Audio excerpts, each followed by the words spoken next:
দেদার পুকুর ভরাট হচ্ছে এমনটাই অভিযোগ উঠে আসছে। গার্ডেন রিচের ছায়া এবার রাজারহাটে যে ছবি দেখতে পাচ্ছেন, বিস্তীর্ণ এলাকা এবং সেখানেই কার্যত জলাভূমি ভরাট, পুকুর ভরাট করা হচ্ছে এমনটাই অভিযোগ উঠে আসছে। রাজারহাটের ছবি, রাজারহাটের নারায়ণপুরে সেখানে দেদার পুকুর ভরাট করা হচ্ছে এমনটাই অভিযোগ উঠে আসছে। স্থানীয় বাসিন্দারা তারা এই অভিযোগ করছেন এবং গার্ডেন রিচে যে ঘটনা ঘটেছে, যেভাবে অবৈধ নির্মাণ সেখানে গড়ে উঠেছে পুকুর বুঝিয়ে এবং তারপর সেই বহুতলা এবং তা রীতিমতন ধসে গিয়ে 10 জনের যেভাবে প্রাণ গিয়েছে, তারপরেও শিক্ষা নেই। তারপরেও যে খবর এই মুহূর্তে আমরা পাচ্ছি, রাজারহাটের নারায়ণপুরে সেখানেও দেদার পুকুর ভরাট করার কাজ চলছে। স্থানীয় বাসিন্দারা তারা এই অভিযোগ করছেন এবং অভিযোগ উঠছে মূলত স্থানীয় তৃণমূলের নেতৃত্বের মদতেই চলছে এইরকম ভাবে পুকুর ভরাটের কাজ।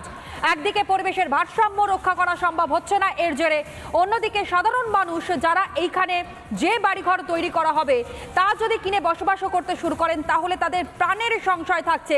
কিন্তু তারপরেও কিভাবে এইরকম ভাবে পুকুর ভরাট করা হচ্ছে তা নিয়ে রীতিমতন প্রশ্ন উঠছে। যদিও যে অভিযোগ স্থানীয় বাসিন্দারা করছেন যে কার্যত তৃণমূলের যারা স্থানীয় নেতারা রয়েছেন তাদের মততেই চলছে এই পুকুর ভরাটের কাজ। গার্ডেন রিচের ছায়া এবার রাজারহাটের নারায়ণপুরে দেদার পুকুর ভরাট করা হচ্ছে স্থানীয় তৃণমূল নেতার মততেই নাকি এই ভরাট। অভিযোগ করছেন স্থানীয় বাসিন্দারা, প্রায় 4 বিঘের পুকুর ভরাট করার কাজ চলছে। বড় বড় ডাম্পার নিয়ে এসে সেই পুকুর ভরাটের কাজ চলছে। একবার এক্সক্লুসিভ সেই ছবি রিপাবলিক বাংলা আপনাদের সামনে তুলে ধরছে, দেখতেই পাচ্ছেন। আরো বিস্তারিত আমাদের জানাবে এলিনা, আমাদের প্রতিনিধি এই মুহূর্তে আমাদের সঙ্গে রয়েছে। বিস্ফোরক অভিযোগের সামনে আসছে এলিনা।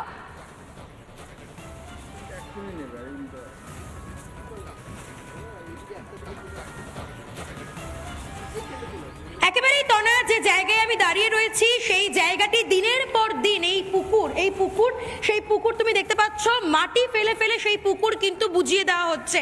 এবং যেমনটাই অভিযোগ, বিস্ফোরক কার্যত অভিযোগ, স্থানীয় তৃণমূল নেতৃত্বের মদতেই কিন্তু এই কাজ চলছে। কার্যত গার্ডেন রিচের ছায়া এই রাজারহাটের নারায়ণপুরের 2 নম্বর ওয়ার্ডের আজাদহীন পল্লীতে।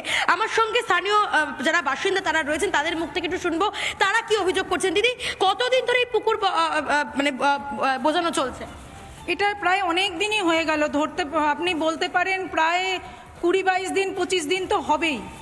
মানে যে সময় শুরু হয়েছিল সেই সময় একটু আমি আউট অফ স্টেশন ছিলাম, কিন্তু ঘটনাটা হয়েছে কি, মানে আমি বারংবার ফোন পাচ্ছি আমার বাড়ি থেকে, তারা ঘুমোতে পারছে না, যেহেতু আমার বাড়িতে একজন অসুস্থ মা থাকেন। এবার উনি যেহেতু ঘুমোতে পাচ্ছেন না, সারা রাত কাজ চলতো। এটা কি রাত্রিবেলায় কাজ চলতো লুকিয়ে লুকিয়ে? হ্যাঁ, অ্যাকচুয়ালি রাত্রিবেলা কাজ হতো এবং আমার পাঁচিল ভেঙে দিয়েছিল, আপনি দেখতে পারবেন। ঠিক আছে, পাঁচিলটা ভেঙে দিয়েছিল। এবার আমি যখন ফিরে এসেই আমি ওদের সাথে চেঁচামেচি করে আমি বলেছি আমার পাঁচিল আগে তৈরি করে দেওয়া হবে, তবে আমি এখানে কাজ করতে দেবো, নাহলে আমি কাজ করতে দেবো না। যতই হোক আমার বাড়ি। আমি এই যে এতটা পুকুর ভরাট, প্রায় 4 বিঘের কাছাকাছি জমি, সেটা কি তাহলে স্থানীয় তৃণমূল নেতৃত্বরা সব জানে? আমি জানিয়েছিলাম, ওনাকে ফোন করেছিলাম, উনি বলেছেন যে হ্যাঁ উনি জানেন, এইটুকু বলেছেন। এবং আমার বাড়িতে কি জানিয়েছিলেন আপনি? কাউন্সিলর রহিমা বিবি মণ্ডলকে আমি জানিয়েছিলাম। উনি তারপরে যখন আমি বললাম যে আমার বাড়িতে প্রচণ্ড অসুস্থ হয়ে গেছেন মা, মানে ভোরবেলা উঠে ওনাকে 3-4 বার করে ইনহেলার নিতে হচ্ছে, আমি কিন্তু এইভাবে কাজ করতে দেব না। এই জিনিসটা কিন্তু অনৈতিক কাজকর্ম হচ্ছে। আপনারা কেন রাত্রিবেলা করছেন? আপনাদের জমি এখানেও একটা বেআইনি নির্মাণের কি একটা ব্যাপার উঠে আসছে? এখানে পুকুর বুঝে একটা বেআইনি নির্মাণ বলেছি, যদি এটা আপনাদের লিগাল হয় তাহলে আপনারা কেন দিনের বেলা করছেন না? দিনের বেলা ওই গাড়িগুলো আসে না। আমি বলছি তাহলে অন্য গাড়ি দিয়ে কাজ করান, ভ্যান দিয়ে কাজ করান। এইভাবে কেন কাজ করাচ্ছেন? আমার বাড়ি অসুস্থ মা আছে, অনেকের বাড়ি অনেকের অসুস্থ লোকজন আছে, কেন করছেন এই জিনিসগুলো? তখন ওদেরকে বলা হয় দিনের বেলা কাজ করার জন্য, তারপরে ওরা দিনের বেলা কাজ করছে। এবং দিনের বেলা রোদ চলছে, এখন তো দেখতে পাচ্ছি না কাজ চলছে, মাঝে মাঝে আসছে। এটা মাঝে মাঝে বলতে 2-1 দিন ধরে এখন মিডিয়ারা আসছে বলে ওরা হয়তো আসছে না। ওরা কেন মিডিয়ার সামনে আসছে না সেটা আমি জানি না। তাহলে তো ওরা যদি এটা যদি লিগাল হয় তাহলে তো ওরা মিডিয়ার সামনেও কাজ করতে পারে। একেবারেই অনৈতিক কাজকর্ম, বেআইনি কাজকর্ম। যদি আরো একবার কথা বলা সম্ভব হয়, যে পুকুর ভরাট করা হচ্ছে তা কি কারো ব্যক্তিগত মালিকানায় রয়েছে নাকি খাস জমি, সেটাই ভরাট করা হচ্ছে? আপনারা প্রতিবাদ তো করেছেন? হ্যাঁ, আমরা করেছিলাম। উনি তো সপ্তাহে, ওনার যেহেতু বাড়ির পাশে, উনি করেছিলেন। আচ্ছা, এই পুকুরটি যে জায়গাটি ভরাট করা হচ্ছে, এটা কি কারোর ব্যক্তিগত মালিকানা? মানে কারোর কি পুকুর এটা ছিল সেটুকু কি জানা গিয়েছে? আপনারা কি সেটা জানেন এটা কার পুকুর ছিল বা কার জায়গা ছিল? খাতায় কলমে একজনের নাম আছে, কিন্তু এর বেশি কিছু জানি না, কাউকে দেখিনি। দেখেননি এখনো পর্যন্ত? খাতায় কলমে একজনের নাম আছে, তিনি কি সামনে কখনো এসেছেন? তিনি সামনে দাঁড়িয়ে কোনো কাজ করিয়েছেন? না না না। তার মানে এইটা পুরোপুরি ভাবে তৃণমূল নেতৃত্বের মদতে এই কাজকর্ম চলছে। আমরা তো কাউন্সিলরকে জানিয়েছিলাম, কাউন্সিলরই ওদের ইনস্ট্রাকশন দেয় এই রাতে করো না দিনে করো, তাহলে আপনারা বুঝে নিন এবারে। বেশ বেশ, তুমি শুনতেই পাচ্ছ তনয়। আমি এবার ছবিটা একটু দেখাই, ছবিটা না দেখালেই নয়। আমার ভিডিও জার্নালিস্ট দেবুকে বলবো, দেবব্রতকে বলবো, দেবব্রত ছবিটা দেখাও ঘুরিয়ে ঘুরিয়ে, যে কতটা জায়গা, প্রায় 4 বিঘার কাছাকাছি এই জমি। সেই জমিতে দীর্ঘদিন ধরে রাত্রিবেলা লুকিয়ে লুকিয়ে পুকুর ভরাটের কাজ চলছে। রাত্রিবেলা কেন, কেন চুপি চুপি, কেন দিনের বেলা নয়? দিনের পর দিন যে জায়গাটি ভরাট করা চলছে, মাটি নিয়ে আসা হচ্ছে, সেখানে তাহলে দিনের বেলা তারা কেন কাজ করছেন না? 2 নম্বর ওয়ার্ডের কাউন্সিলর রহিমা বিবি মণ্ডল, এবং তার কাছেও কিন্তু বহু অভিযোগ পৌঁছেছিল। তিনি জানিয়েছেন তিনি কিছুই এই বিষয়ে জানেন না। তিনি কি উপদেশ দিলেন? দিনের বেলা কাজ করার উপদেশ দিলেন। আমি যে জায়গায় দাঁড়িয়ে রয়েছি, পা একেবারে বসে যাচ্ছে কার্যত তনয়। আমি ছবিটা দেখানোর জন্য বলবো দেবব্রতকে, দেবব্রত ছবিটা দেখাও যে কতটা পা আমার বসে যাচ্ছে, কতটা গভীর মাটি, এবং এই মাটি কিন্তু একেবারে সদ্য ফেলা হয়েছে, সদ্য মাটি ফেলা হয়েছে, সেটা কিন্তু একেবারে স্পষ্ট।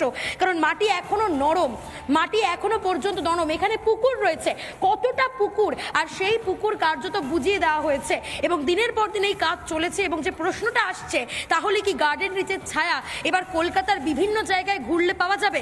রাজারহাটে, নারায়ণপুরে আমরা রয়েছি এই মুহূর্তে, 2 নম্বর ওয়ার্ডের আজাদির পল্লীতে। আমি আরো অনেকের সাথে কথা বলবো, তারা কি বলছেন শুনবো। এখানে অনেক স্থানীয় মানুষজন, তারা বিভিন্ন অভিযোগ করছেন, তাদের সঙ্গে না কথা বললেই নয়। একটু কথা বলবো। দাদা একটু এদিকে আসলে ভালো হয়, একটু এদিকে আসলে ভালো হয় দাদা, একটু কথা বলবো, একটু কথা বলবো। এই যে পুকুর, এখানে আসুন দাদা, এখানে আসুন, এইদিকে আসুন। এইখানে যে এতটা পুকুর, এত বড় একটা পুকুর, 4 বিঘের কাছাকাছি জমি, এটা কতদিন ধরে ভরাট করা চলছে? এটা গত মাসের 24-25 তারিখ থেকে স্টার্ট হয়েছে। তার আগে এই পাকা রাস্তাটা করা হয়েছিল প্রায় 8 ইঞ্চি ঢালাই দিয়ে, এবং এখানে কোথাও ড্রেন নেই, কিন্তু এখানে একটা ড্রেনের প্রভিশন রাখা হয়েছে। ঠিক আছে, মানে কোনো ড্রেনেজ সিস্টেম নেই এখানে। গোপালপুর মিউনিসিপ্যালিটির কোনো অঞ্চলেই নেই, আর এখানে তো কিছুই নেই। আমাদের এই অঞ্চলে কোনো ড্রেনেজ ব্যবস্থা নেই। এই জায়গাটা ভরাট করা চলছে, এটা কি কারোর ব্যক্তিগত মালিকানায়? নিশ্চয়ই ব্যক্তিগত মালিকানা। দেখুন, এটা নিয়ে আমাদের একটু কনফিউশন আছে। আমরা যখনই জিজ্ঞেস করি, এ বলে এটা আমার জমি, ও বলে আমার, ও বলে LGW ওখানে রয়েছে তার। আমরা ঠিক বুঝে পাচ্ছি না এটা কার জমি, অথচ পুকুরটা ভরাট হচ্ছে। এবং সেটা নিয়ে আমরা হঠাৎ করে একদিন দেখলাম রাত্রির বেলায় কাজ আরম্ভ হয়ে গেল। বড় বড় ডাম্পার আসছে বাড়ির সামনে একটা রেসিডেন্সিয়াল এরিয়ার মধ্যে, এবং জেসিবি ঢুকে গেল। তো আমরা সেটা নিয়ে সঙ্গে সঙ্গে 1-2 দিনের মধ্যে আমরা কাউন্সিলর ম্যাডামকে জানালাম যে ম্যাডাম এই ব্যাপার, আমরা তো রাত্রিরে ঘুমাতে পারছি না। উনি একটা সলিউশন করলেন এটাকে, যে এটা সারা রাত্রির কাজ হবে না, সারাদিন ব্যাপী কাজ হবে বলে সারাদিন ধরে কাজ হতো। তিনিও জানালেন না যে আসল কাজটা কি, কিছুই জানালেন না। উনি বললেন এটা নাকি জলাশয় না, এটা লো ল্যান্ড। এখন জানি না লো ল্যান্ড, এতদিনের পুকুর, এটা জলাশয় নয়, লো ল্যান্ড ওনার কথা মতন। এখন এবারে আপনারা বুঝে যান যে এটা কি চলছে এখানে। আমার সব থেকে বড় কথা, এখানে মিউনিসিপ্যাল কর্পোরেশনের পয়সা খরচ করে, আমাদের ট্যাক্সের পয়সা খরচ করে এই রাস্তাটা বানানোর ড্রেনটা হলো, সেটা সম্পূর্ণ নষ্ট হলো। এটা কারো বাবার টাকা যে সে করেছে, এটা দিয়ে আমাদের টাকাগুলোকে এইভাবে নয় করছে তারা। এবার আপনারা একটু খোঁজ নিন, দেখুন। আমরা পেরে উঠছি না, যেহেতু আমরা এখানে সব বয়স্ক লোকেরা থাকি, সব রিটায়ার্ড এমপ্লয়ি, আমাদের ছেলেপুলেরা সব। ঘন জনবসতিপূর্ণ এলাকা তো, এখানে যদি একটা আবারও বেআইনি নির্মাণ হয়, আবারও তো গার্ডেন রিচের ছায়া পড়বে, আবার ধসবে। তখন এনারা হয়তো কি করবে আমি জানি না, আবার ধসে পড়বে। তখন যারা আসবে তারা বলবে আমরা তো জানি না, আপনারা তখন কেন কিছু বলেননি। ব্যাপারটা তো এইভাবেই চলছে। এনারা দোষ দেয় সিপিএম আমলে, সিপিএম আমল দোষ দেবে অন্য কারোর, এইভাবে আমরা। এটা পুরোটাই তো বিধানসভা মিউনিসিপ্যাল কর্পোরেশনের আন্ডারে পড়ছে, কিন্তু তারপরেও কর্পোরেশনের কোনো রকম টনক নড়ে না। আরে কর্পোরেশনের আমাদের কাউন্সিলর লোকাল, তিনি তো রহিমা বিবি মণ্ডল, MIC, তার সঙ্গে আমরা যোগাযোগ করেছি, তিনি এসেছিলেন। তিনি MIC কিছু বললেন, তিনি তো ওই কথা বললেন যে সারা রাত্রি কাজ হবে না, সারাদিন কাজ হবে। বললেন এটা পুকুর নয়, এটা একটা লো ল্যান্ড। এটা পুকুর। আচ্ছা, এটা নাকি পুকুর নয়, এটা নাকি জলাশয়, এটা নাকি লো ল্যান্ড। রহিমা বিবি মণ্ডল 2 নম্বর ওয়ার্ডের কাউন্সিলর, তিনি কার্যত এই কথা বলছেন। এত বড় একটা পুকুর চোখের সামনে রয়েছে, সেই পুকুরটি ভরাট করা চলছে, অথচ কাউন্সিলর তিনি বলছেন এটা নাকি একটা জলাশয়ই নয়, এটা নাকি লো ল্যান্ড ছিল। আমি আরো অনেক সাথে কথা বলি, তাদের কাছ থেকে কথা শুনবো। দাদা, আপনি একটু কাগজপত্র দেখাচ্ছিলেন, আপনারা কি অভিযোগ জানিয়েছেন বিভিন্ন জনের কাছে? আমরা ডিএমকে আমরা চিঠি দিয়েছি, আর ন্যাশনাল গ্রিন ট্রাইব্যুনালেও আমরা চিঠি দিয়েছি। তো অ্যাকচুয়ালি এটা দেখুন, আমারই 45-46 বছর বয়স, আমি ছোট থেকে এটা দেখছি, এটা পুরো জলাভূমি। আর ছোটবেলায় আমরা এখানে স্নান করেছি, মাছ ধরেছি, তো সেই পরিপ্রেক্ষিতে আমি একদম পরিষ্কারভাবে বলছি এটা জলাভূমি। ছোটবেলা থেকে দেখছেন একটা পুকুর বড়? হ্যাঁ, একটা স্নান করেছি, তারপর থেকে এরকম হট করে পুকুরটা ভরাট হয়ে যাচ্ছে? হ্যাঁ, এটা মানে আগাছায় ভরে গেছে। হ্যাঁ, সংস্কারের অভাবে এটা আগাছায় ভরে গেছে। তো হঠাৎ দেখছি রাতের অন্ধকারে এখানে জেসিবি দিয়ে পুকুর ভরাট চলছিল। তারপরে আমরা অভিযোগ জানিয়েছি, তারপরে এবার আপনারা এসেছেন, আপনারা দেখুন এটা মানে অভিযানের পরে কোনো ব্যবস্থা এখনো পর্যন্ত না না না না না পুকুর ভরাট চলছে, ভরাট চলছে, একদম পুকুর ভরাট চলছে। রাত্রিবেলা পুকুর ভরাট হয় দাদা? রাত্রিবেলা কি পুকুরটা ভরাট হয়? রাত্রিবেলা পুকুর ভরাট হয়? রাত্রিবেলা গভীর রাত ভোর রাত এটা আমি এখানে আছি 64 সাল থেকে। এইটা শ্যামবাজার গ্রাম সাইকেল ফ্যাক্টরি ওদের এটা পুকুরই ছিল। আমি 64 সাল থেকে মানে এখানে আছি। এখানে এই পুকুরে এটা পরপর 3টে পুকুর, এখানে এই সাইকেল ফ্যাক্টরি 3টে পুকুর। এটা হচ্ছে 3 নম্বর, 2 নম্বর, 1 নম্বরটা ওরা বুঝিয়ে দিয়েছে। এই পুকুর যদি বন্ধ হয় তা আদিন পড়লেই আমরা ভেসে যাব। তাই তো এখানে যদি পুকুর বন্ধ হয় একটা বিরাট আবারও নির্মাণ তৈরি হয়, একটা বহুতল তৈরি হয়, আর সেটা যদি বেআইনি হয় তাহলে তো আপনাদের জীবন সংশয় 100 বার। ওই জন্যই এই ভেসে যাচ্ছে দেখেই আমার বাড়ি মানে বর্ষা হলে হাঁটু সমান জল জমে যায়, থাকতে পারি না। তাই ওই যে বলছে যে এটা লোল্যান্ড, এটা বাজে কথা, এটা লোল্যান্ড না, এটা পুকুর। এটা আমি বলছি, আমি 64 সাল থেকে এই সাইকেল ফ্যাক্টরিতেই কাজ করি। কাদের মদতে কাজটা হয় দাদা, কাদের মদতে কাজটা হয়? শুনুন, এখন বর্তমানে যারা নেতৃত্বে আছেন তারাই করছেন, তা না হলে এখানে অন্য কোনো দলের তো সম্ভব না, এত সামর্থ্য তাদের নেই। তো তারা পারবে কি করে? এখন যদি বলা হয় যে এই দলের লোকেরা এসে করছে, আমরা জানি না, তা তো হতে পারে না। এই ওনাকে যারা হুমকি দিয়েছে তারা এই দলের মধ্যেই আছে। বাড়ি বাড়ি এসে হুমকি চলছে, বাড়ি বাড়ি এসে হুমকি চলছে। তৃণমূল আশ্রিত দুষ্কৃতীরা বাড়ি বাড়ি এসে হুমকি দিয়ে যাচ্ছে, এবং যাদেরকে এই হুমকি দিয়েছে আমি তাদের সঙ্গে একটু অবশ্যই কথা বলার চেষ্টা করব। এই মুহূর্তে ছবিটা দেখাই আবারও, দেবব্রতকে বলবো, দেবব্রত ছবিটা দেখতেই পাচ্ছ, স্থানীয় মানুষজন এখানে দাঁড়িয়ে গেছেন, তারা বা কার্যত অভিযোগ করছেন দাদা এখানে মহিলাদের এসে হুমকি দিয়ে যাওয়া হচ্ছে। বাড়ি বাড়ি গিয়ে হুমকি দিয়েছে ওদেরকে, এবং ছবিও আছে ওদের কাছে, ওদের কাছে ছবি আছে, আমরাও পেয়েছি সেই ছবি আমাদের ভিডিও। হ্যাঁ, ওরা এসে এরকম ভাবে হুমকি দিচ্ছে বাড়িতে। আমরা ভদ্রভাবে থাকি, এখানে কোনো পাড়ার কারোর সঙ্গে অশান্তি বা কিছু করি না। আমরা সব, আমি ব্যাংকে কাজ করতাম, রিটায়ার্ড এমপ্লয়ি, এখানে ম্যাক্সিমামই তাই। উনি গার্ডেন ডিস্ট্রিক্ট বিল্ডার্সে ছিল, ঠিক আছে, উনি কর্পোরেশনে কাজ করতো, প্রত্যেকে আমরা সিএমডিতে ছিল, আমরা প্রত্যেকে রিটায়ার করার পর রয়েছি। হ্যাঁ, আমরা সবার সঙ্গে মিলেমিশে এখানে থাকি। আমাদের বাড়ির মেয়েদেরকে আজকে এসে হুমকি দিচ্ছে এরা, মানে তৃণমূল আশ্রিত দুষ্কৃতী একদম, যারা কাজটা করছে তারা। এবার বুঝুন কারা কাজটা করছে, কারণ আমরা কাউন্সিলরকে বলার পরে উনি রাত্রিরে কাজটা বন্ধ করে দিয়ে দিনে কাজটা চালু রাখলেন। কেন রাখলেন, কিসের জন্য, সেটা তো আমরা বলতে পারবো না। মানে কোনো ব্যবস্থা তো না হলোই না প্রশাসনের থেকে, উপরন্তু আপনাদের হুমকি। বাড়িতে এসে মেয়েদেরকে হুমকি দিয়ে যাচ্ছে তারা। একেবারে থানায় কি চিঠি অ্যাকসেপ্ট করেছে? চিঠি দিয়েছে, চিঠিটা নিয়ে রেখেছে, অ্যাকসেপ্ট করেনি, মানে রিসিভিং গ্রহণ করেনি। না, চিঠি রিসিভিং করেনি, থানায় চিঠি গ্রহণ করেনি। অভিযোগ জানিয়ে থানাতে অভিযোগ জানানো হয়েছে, সেই অভিযোগ গ্রহণ করেনি পুলিশ প্রশাসন। যাকে হুমকি দেওয়া হয়েছে দিনের পর দিন, তার সঙ্গে কথা বলবো। দিদি, হুমকি আসে আপনার কাছে? হুমকি আসে বলতে দেখুন, সত্যি কথা বলতে কি, কেননা আমি মিথ্যে বলবো না, সেই সময় কিন্তু আমি বাড়িতে ছিলাম না, ঠিক আছে, আমি বাড়িতে ছিলাম না। যাই হোক, কেউ আমাকে হেল্প করেছে, আমাকে কিছু ফুটেজ পাঠানো হয়েছে, সেই ফুটেজগুলো আমি প্রত্যেকটা মানে মিডিয়াকে আমি ওটাকে প্রোভাইড করেছি। কারণ আমার বাড়ির সামনে দাঁড়িয়ে এমন অশ্রাব্য ভাষায় গালিগালাজ করেছে এবং বলেছে মেরে বাড়িতে ঢুকিয়ে দেবো, মহিলা পুলিশ নিয়ে এসে মার খাওয়াবো, এই সমস্ত কথাবার্তা। সাংঘাতিক তো, মানে আপনাদের বলা হচ্ছে মহিলা পুলিশ এনে মার খাওয়ানো হবে। এবং যে ছেলেটি আমাকে বলেছে তার ফোন নাম্বার এবং নাম তাও আমি জানি। তিনি কি কাউন্সিলরের ঘনিষ্ঠ? আমরা যেটা সূত্রভাবে জানতে পারি, ঘনিষ্ঠ কিনা বলতে পারবো না, কিন্তু উনি ওনাকে চেনেন, কারণ আমাদের বাড়ি কাউন্সিলরের চেনা জানা, একদমই চেনা জানা। কারণ উনি তো সরাসরি কথা বলছেন ওর সাথে, তোরা কেন এইভাবে কাজ করছিস, তোরা ভদ্রভাবে কাজ কর, কেন এইভাবে করছিস, লোকের অসুবিধা কেন করছিস। উনি এটা আমার বাড়ি দাঁড়িয়ে সামনে দাঁড়িয়ে করেছে। কি কাউন্সিলর এখানে এসে জায়গাটা দেখে গেছেন? একদম দেখে গেছে, আমার বাড়িতে এসে আমার মাকে দেখে গেছে, আমার মাকে দেখে মা হাউ হাউ করে কাঁদছে ওনার সামনে, কিরকম শ্বাসকষ্ট হচ্ছে ওনার, মানে প্রতিদিন, মানে রাত্রিবেলাগুলো যখন কাজ হয়েছে না, মাকে মানে প্রতিদিন সকালবেলা উঠে অন্তত 4-5টা ইনহেলার দিতে হয়েছে। এটা তো একটা বিরাট সমস্যা। এখানে প্রচুর মানুষ যারা দাঁড়িয়ে রয়েছেন তারা প্রায় বয়স্ক বলা যেতে পারে, এতটা ঘন জনবসতিপূর্ণ একটা এলাকা, সেখানে দীর্ঘদিন ধরে জেসিবি আসছে, রাত্রিবেলা ডাম্পার আসছে 15-20টা করে, এবং সেখানে মাটি ফেলা হচ্ছে। পুরো জায়গাটা এই মুহূর্তে মাটি ফেলে ঘিরে দেওয়া হয়েছে। যারা মহিলারা যারা প্রতিবাদ করছেন এই বেআইনি কাজের বিরুদ্ধে, তাদেরকে হুমকি দেওয়া হচ্ছে। দিদি, এই যে হুমকি আসছে, কারা হুমকি দেয়? আপনারা তো আমি ভিডিও দেখেছেন, যে আমি চিনি না, এদের নাম আমি জানি না, কিন্তু এরা তো দিনে দুপুরে রাস্তায় দাঁড়িয়ে আমাদের হুমকি দিয়েছে।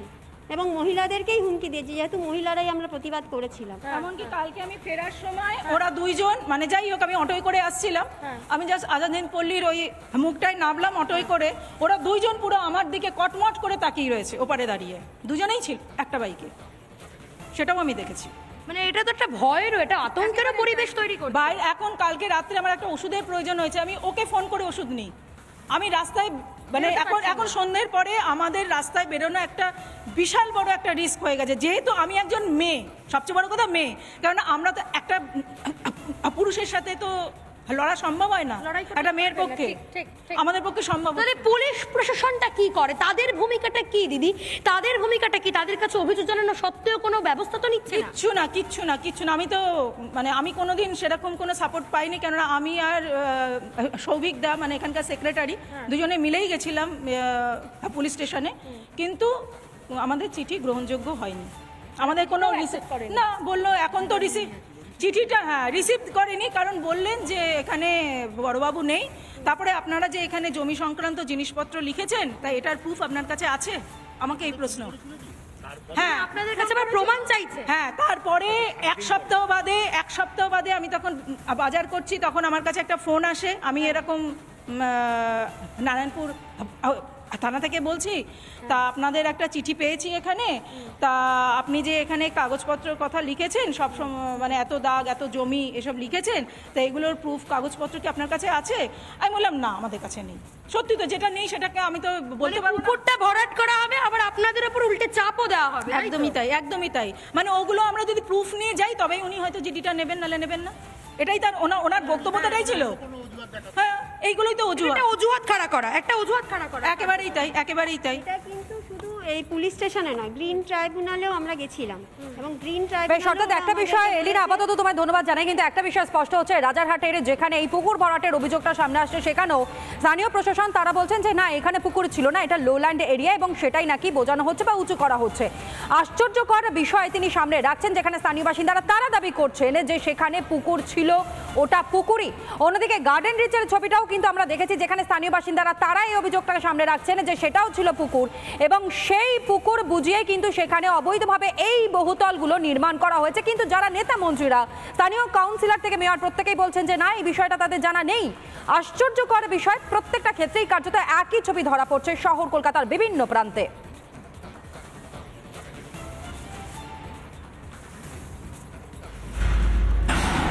আমি বলতে পারবো না, আমি জানি না। বিজেপি কি বললো আমি তারই জানি না। আগে চাচা আপনার প্রাণ বাঁচা, নিজেদেরটা আগে দেখতে বলুন। আমি কি ফিরবে আমি জানি না, তবে রবীন্দ্রনাথের নোবেল ফিরবে না।